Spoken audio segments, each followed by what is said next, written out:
You know that feeling, that little pull towards something more? It's like a quiet whisper in your heart, right? Promising a life that feels, I don't know, truly yours? Well, it turns out that's a call to a journey that every single one of us is on, whether we even realize it or not. And it's a journey to find a treasure, but one that's not hidden out there in the world, but deep inside ourselves. Wow. Let that one sink in for a second. That single idea, that's pretty much the beating heart of one of the most beloved stories of our time. It's so much more than just a nice quote, isn't it? It feels like a promise that the things we want most, our deepest desires, they're not just random thoughts. They're actually woven into the fabric of the world, just waiting for us to answer the call. So yeah, today we're diving into Paulo Coelho's The Alchemist. But let me be clear, this isn't going to be some dry book report. Think of it more like a mirror. Because sure, on the surface, it's a story about a shepherd boy. But really, it's about you. It's about me. It's about the incredible treasure that's waiting for every single one of us. If we can just find the courage to start looking. All right, let's jump in. Our story kicks off like so many great journeys do, in a place that feels, well, pretty perfect.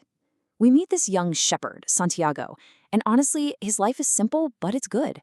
He's got his flock, he's got books to read under the stars, and he has this total freedom of the open road. As far as he's concerned, he has everything he could possibly ever want. He thinks he has everything he wants, but then something starts to change. A dream. And it's not just a one-time thing. It keeps coming back, night after night. It's this recurring vision of a huge, magnificent treasure buried thousands of miles from home, right at the foot of the Egyptian pyramids. It's like this whisper from a life he's never even considered, and it just starts to chip away at that perfect, quiet piece of his world. So as you can imagine, this dream is really getting to him. He needs answers. And his search, well, it leads him to this mysterious old king. And this king, he doesn't just see a shepherd boy. He sees a soul that's right on the edge of a huge adventure. And it's this king who introduces Santiago to a really powerful idea. Honestly, it's the heart of the whole story. The personal legend. Now, this isn't some huge, impossible quest that's only for like superheroes and movies. No.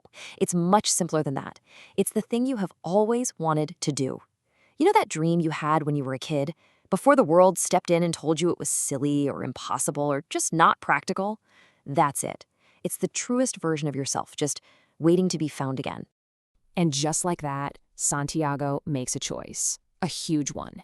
He chooses the scary, unknown future over the comfortable, familiar present. He chooses the dream over his flock. He sells his sheep, literally everything he owns, and he gets on a boat to Africa. But here's the thing. When you dare to follow your heart, the universe tends to test you. And for Santiago, that test starts pretty much the second he steps off of the boat. He gets to Tangier, and he is just lost. The noise, the chaos, a world where he can't understand a single word. And right there, in a moment where he just trusts the wrong person, a thief steals every single coin he has. Everything. He's left with nothing. I mean, literally nothing but the clothes he's wearing. Completely alone in a foreign country. You can just imagine what he's thinking, right? The dream feels like a joke, a cruel lie. He gave up everything for this. But right here, at what is probably the lowest point of his entire life, he has a choice. He can see this as the end of the road or as a really, really rough beginning. The choice itself is simple, right? But making it, that's not easy at all. So what's he going to do? Does he just give up, totally defeated, and try to go back to the life he left behind? Or does he somehow find the strength to get up just one more time? He chooses to get up. He finds a job in a little crystal shop. And what could have been a year of just feeling sorry for himself and being angry, well, it turns into his greatest classroom. This is where he learns patience. This is where he learns that tiny little actions can lead to massive change. And he starts to see the world in a new way, learning to read these things called omens, the little signs the universe leaves to guide you. And yeah, he earns back all his money. But what he really gets back is so much more important. He regains his faith. So, with his courage back, Santiago joins a caravan that's heading across the vast, silent Sahara Desert. He's back on track, heading for that treasure of gold. But the desert has a different kind of treasure waiting for him, something he never, ever could have seen coming.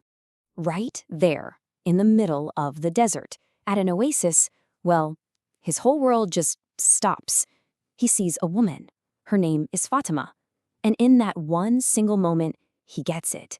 He understands the one language that the entire world speaks, love. And in her eyes, he finds a completely new kind of treasure. A treasure so powerful that, for the first time, he actually thinks about giving up his entire quest. But it's Fatima herself who teaches him what love really is. She explains that true love isn't a cage that holds you back. It's like a wind that pushes you towards your destiny.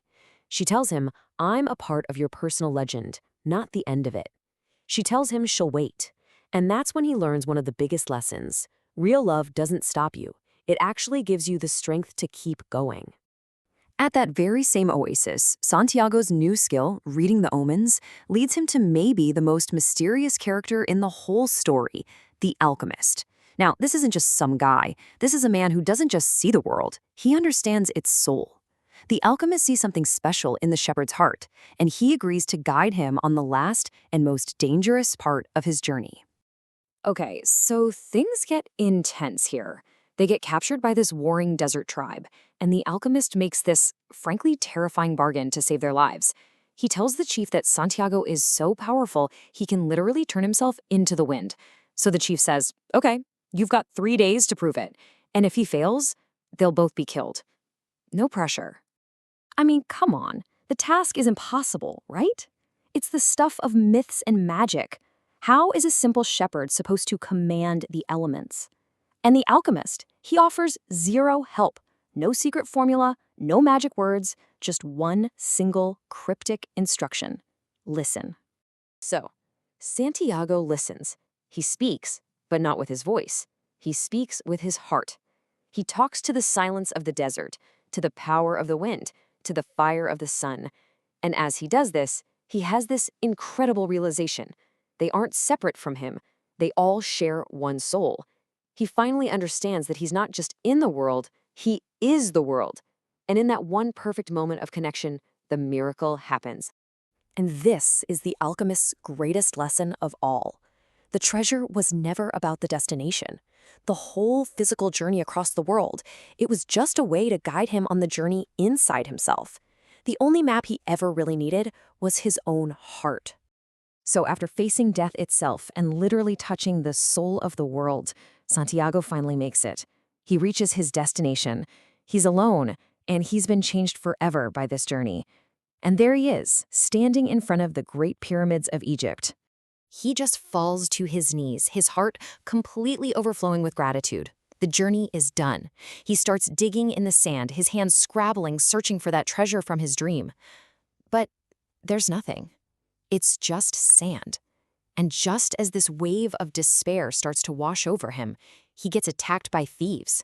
They beat him up, and they steal the last little bit of gold he has. Lying there, broken in the sand, in this moment of just total defeat, that's when he finally gets it.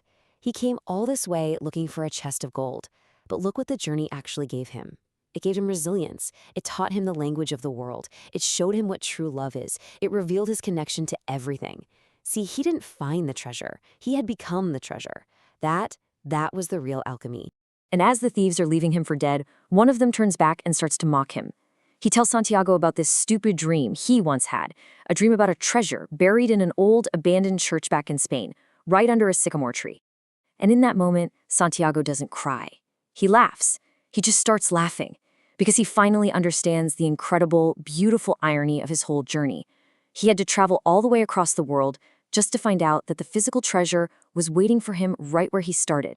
So, you see, the journey was never actually about the gold. It was about the transformation. It was about becoming the person who was worthy of the treasure. And this, right here, is the final, beautiful truth of the whole story. Your journey, your struggles, your search for your own treasure, all of it matters.